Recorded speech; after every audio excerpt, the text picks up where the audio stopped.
Nouvelle de dernière heure maintenant. On apprend dans le rapport préliminaire sur l'accident d'hélicoptère qui a coûté la vie au président de Savoura et son fils que la balise de détresse de l'appareil était fonctionnelle.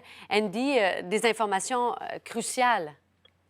Absolument crucial, effectivement, Cindy. La radio-balise de l'hélicoptère Robinson R-44 de couleur blanche, fine rayure rouge sur le côté, appareil de Stéphane Roy, PDG de Savoura, prenait place dans cet appareil-là avec son fils.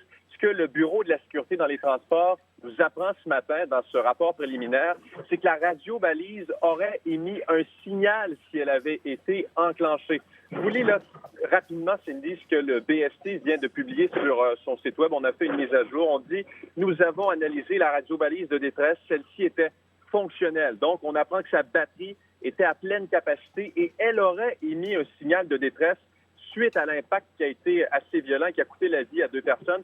Si l'interrupteur avait été placé à la position arm, je le rappelle, sur une radio-balise, il y a 3 positions. On peut la mettre en marche, on peut l'éteindre et on peut la mettre en position activée, position armée.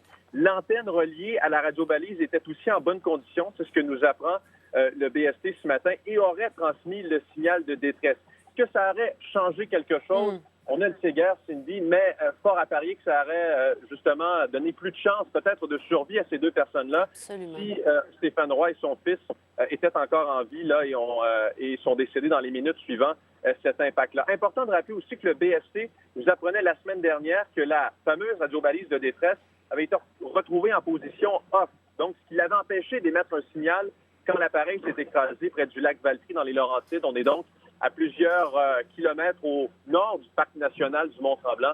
Alors voilà pour cette nouvelle de dernière heure. Quand même, les détails entrent au compte-gouttes. On voit que le Bureau de la sécurité dans les transports aussi veut passer un message très clair aux pilotes. On sait que c'est un été funeste dans le ciel québécois pour les pilotes d'aéronefs, un été très sombre aussi. Alors avec ces petits détails, on veut sensibiliser sans doute les pilotes. Un développement important. Merci beaucoup, Andy Saint-André, d'avoir été avec nous.